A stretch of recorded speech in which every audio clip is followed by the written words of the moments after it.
കൂട്ടുകാരെ, എല്ലാ കൂട്ടുകാർക്കും മിഠായി കഥകളിലേക്ക് സ്വാഗതം. ഒരു ചൈനീസ് നാടോടി കഥ കേട്ടാലോ? കഥയുടെ പേര് തവളയും ഗുരുവും. അവതരിപ്പിക്കുന്നത് മനോജ് കുമാർ പോളയ്ക്കൽ. ഒരിടത്ത് കൂട്ടുകാരായ രണ്ട് തവളകളുണ്ടായിരുന്നു. ഒരു തവളയ്ക്ക് നല്ല മഞ്ഞ നിറവും മറ്റേ തവളയ്ക്ക് നല്ല വെളുത്ത നിറവുമായിരുന്നു. ഇങ്ങനെ തവളയായി ചാടിച്ചാടി നടന്നു മടുത്തു. ശക്തനായ ഒരു വ്യാളിയാവാൻ പറ്റിയാൽ എത്ര നന്നായിരുന്നു. ഒരിക്കൽ മഞ്ഞത്തവള വെള്ളത്തവളയോട് പറഞ്ഞു. ശരിയാ, വെള്ളത്തവള പറഞ്ഞു.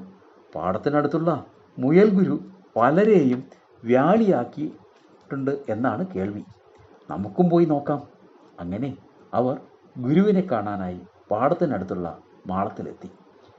ഞങ്ങളെ വ്യാളിയായി മാറാൻ സഹായിക്കണേ, അവർ മുയൽ ഗുരുവിനോട് അപേക്ഷിച്ചു. ശരി, ആ പാടത്ത് പോയി നിർത്താതെ ചാടും. അത്രയും പറഞ്ഞ് ഗുരു മാളത്തിലേക്ക് പോയി. കൊയ്ത്ത് കഴിഞ്ഞ പാടത്ത് തവളകൾ നിർത്താതെ ചാടിക്കൊണ്ടിരുന്നു. 4 മാസം കഴിഞ്ഞിട്ടും ഗുരു ഒന്നും പറഞ്ഞില്ല. അവർ ചാട്ടം നിർത്തി ഗുരുവിൻ്റെ അടുത്തെത്തി. ഇനിയും എത്ര നാൾ ചാടണം? നിങ്ങൾ മിടുക്കന്മാരാണ്, അതുകൊണ്ട് ഇനി 100 ദിവസം ഒന്നും കഴിക്കാതെ ധ്യാനിക്കണം. 100ാം ദിവസം ഇവിടെ നിന്ന് കിഴക്കോട്ടുള്ള നദി വരെ നടക്കണം. നദീതീരത്ത് എത്തുമ്പോൾ നിങ്ങൾ വ്യാളിയായി മാറിയിട്ടുണ്ടാകും. ഗുരു പറഞ്ഞു. തവളകൾക്ക് സന്തോഷമായി. അവർ 2 മരച്ചുവട്ടിലായി ധ്യാനിക്കാനിരുന്നു. 90ാം ദിവസം കഴിഞ്ഞപ്പോൾ മഞ്ഞത്തവള കണ്ണു തുറന്ന് അടുത്ത് കണ്ട കുറച്ച് പ്രാണികളെ പിടിച്ചു തിന്നു. എന്നിട്ട് വീണ്ടും കണ്ണടച്ചിരുന്നു. പക്ഷേ 99ാം ദിവസം വീണ്ടും കണ്ണു തുറന്നു. ഇത്ര നാൾ ധ്യാനിച്ചതല്ലേ, വ്യാളിയാകാൻ പറ്റും. അതോർത്ത് മഞ്ഞത്തവള കിഴക്കോട്ടുള്ള നദി വരെ നടക്കാൻ തുടങ്ങി.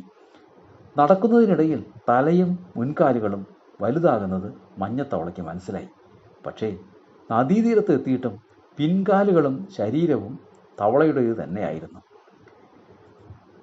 വ്യാളി തലയുടെ ഭാരം കാരണം മഞ്ഞത്തവള ഒരു കുഴി കുഴിച്ച് അതിൽ ഇരിപ്പായി. വെള്ളത്തവളയോ 100ാം ദിവസം ധ്യാനം കഴിഞ്ഞ് നദീതീരത്തേക്ക് നടന്നു.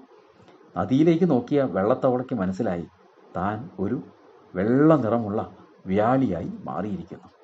ഇപ്പോഴും വെള്ള വ്യാളി നദിയിലും മഞ്ഞത്തവള അതിനടുത്ത് ഒരു കുഴിയിലുമുണ്ടെന്നാണ് ചൈനക്കാരുടെ വിശ്വാസം.